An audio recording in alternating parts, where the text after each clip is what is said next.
What's going on, guys? I'm right back at you with another one because I got a brand new movie review for y'all brought to you by the likes of HBO Max. Yes, sirree. Because I just finished watching Locked Down, starring Anne Hathaway, Chiwetel Ejiofor, hard name, and Ben Stiller. First of all, from the very first time I subscribed to HBO Max, I noticed something about HBO Max. The original movie lineup was complete trash. Complete trash. Minuscule at best. Yes, it had an American Pickle, but I felt like I came in too late to even do a review or watch that movie. But don't worry, eventually I'll touch on that as well. Not like that. I'll get to that eventually, don't worry. But then Super Intelligence came along, starring Melissa McCarthy. Unfortunately for that, we all know Melissa McCarthy's track record. It's extremely cliche. She plays the same person in every movie she's in. At least the past 8 movies she was in. Okay? She was trying to be the female version of Chris Farley. Come on. Admit it. Admit it. So it was no difference with this one. I happily skipped that one. Alright? Then something miraculous happened. Oh, so joyful. WB decided from now on, every movie they put out, they're going to immediately stream it to HBO Max. Thank goodness. That's what brought us Wonder Woman. Well, I mean, it was something. And then now it's bringing us Locked Down. Okay? So is that going to make things better for HBO Max's lineup? Or is it going to hinder it even further than what it already was? That is soon to be saw. Another thing. Is it me? Or is Anne Hathaway trying to start a little pattern here? Okay, because she just jumped off of a movie called Ocean's 8. Heist. Now she's jumping on another comedy / heist, Lockdown. So whatever ball Anne is trying to get rolling here, someone please stop that ball from motion, pick it up, shake it, and roll it in another direction. Please, because that doesn't look like a good path for her. And that's saying nothing about the movie I'm about to review. I'm just saying that I don't like what I'm seeing in her future if she keeps doing this. Alright. So let's get to that movie. Locked Down. For those who don't know, for those who are not aware, unless you have HBO Max, of course. And if you don't have it, I really think you should consider getting HBO Max. Really do. Free advertisement, baby. Lockdown is pretty much about a couple named Linda and Paxton who were on the verge of a breakup in the first place. Right? They weren't doing too good. And then all of a sudden, the first stages of the quarantine happened. Right? So now they're dealing with this, and guess what? They have to stay together, no matter what their situation is. So they're kind of stuck in that. They then see the opportunity to make things better when both of their careers, by some strange circumstance, collide. And it gives them the free way to plan a heist. All right, just all of a sudden plan the perfect heist, and then that, so they could make things a little easier within their lives, and that is pretty much the premise of this movie. Now, positives. It may just be me or the times that I grew up in, but when it comes to interracial couples and movies, the movies I saw back in the day, when they did something like that, the whole movie was about them being black and white in particular. All right. You had movies like Jungle Fever or Black and White, right? And that was the whole premise of those movies. But now what I'm enjoying is that these movies will have the interracial couple, specifically the black and white, black man, white woman, white man, black woman, whatever. They'll have that, but that won't be their main focus. They actually have somewhat of a storyline that doesn't deal with that at all. Okay?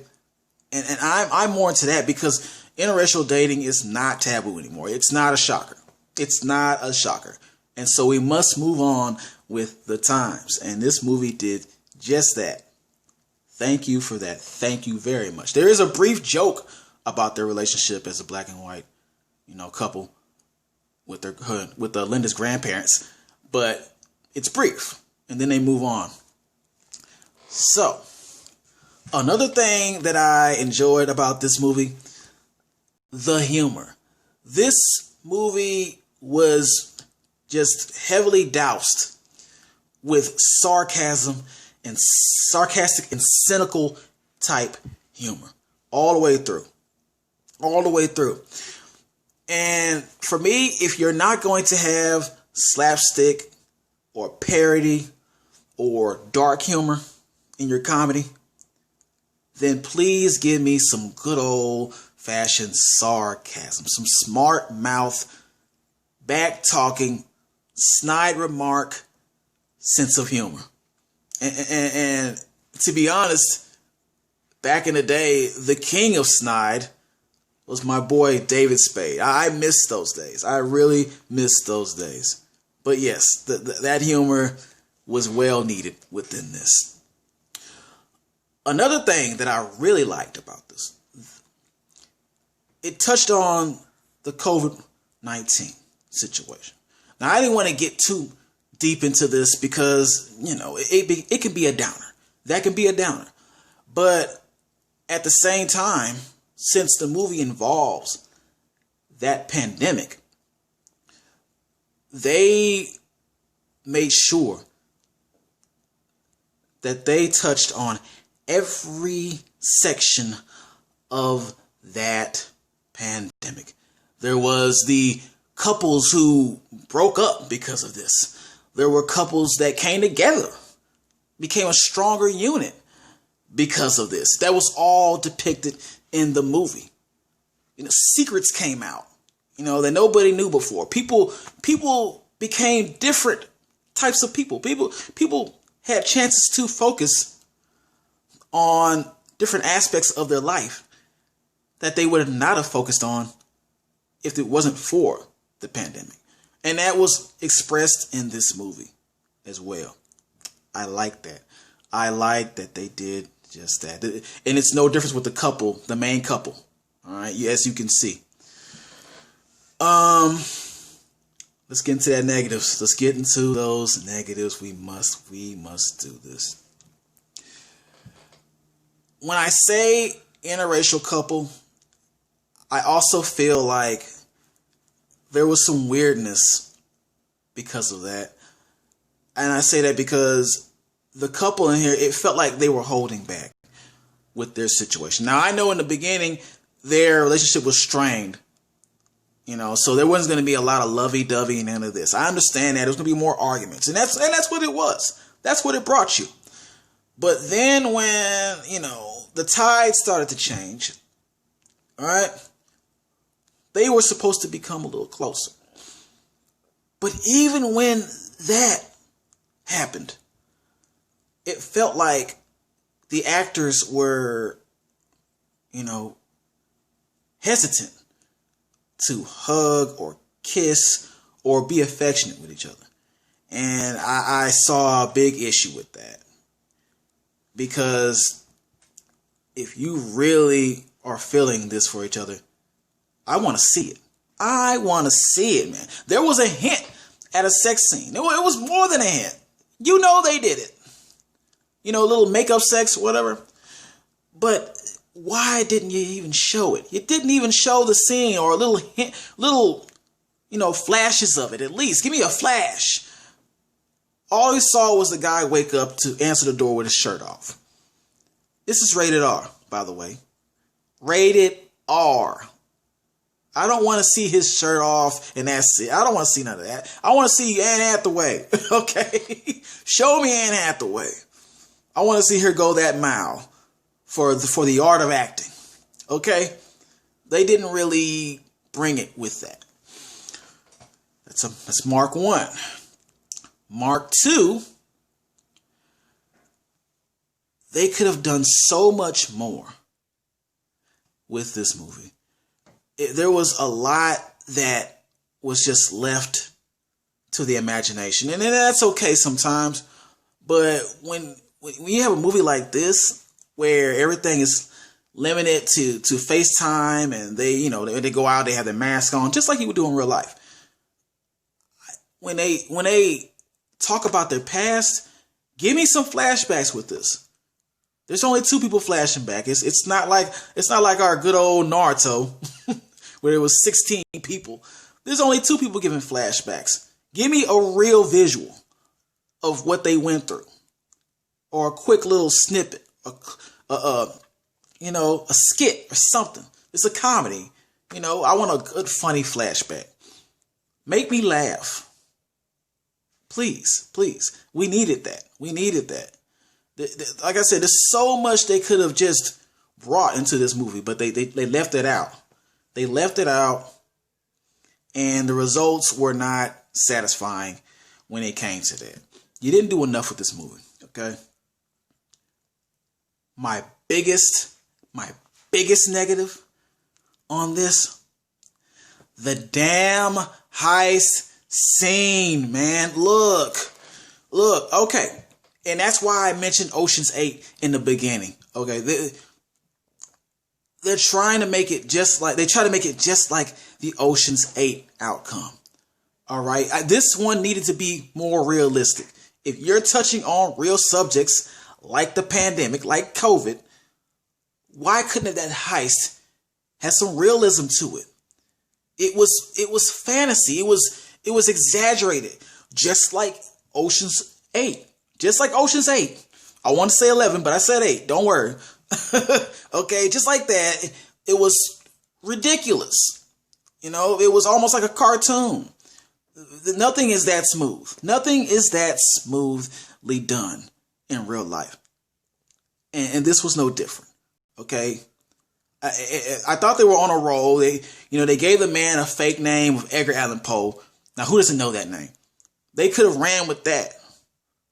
But they only ran so far, okay? And that heist scene was a flop. The heist scene was such a letdown. So disappointing. Okay, I don't want to see any other movies go in the footsteps of Ocean's 11, 8, 9, 10, 5, 6, 4, 3. I don't want to see any more of that, okay? Stop it. Stop with the heist movies altogether. And from my rant, I'm about to give this an aight. It was aight. It was aight. In actuality, I wouldn't watch this movie again unless I'm showing somebody else where this movie went wrong. Okay? Other than that, it doesn't have rewatch value. I'm sorry, it doesn't. And Hathaway can do better. And I'm assuming Chiwetel Ejiofor can do a lot better too. we shall see in the future what they come up with. Next, please press that like button, share, and subscribe. You know I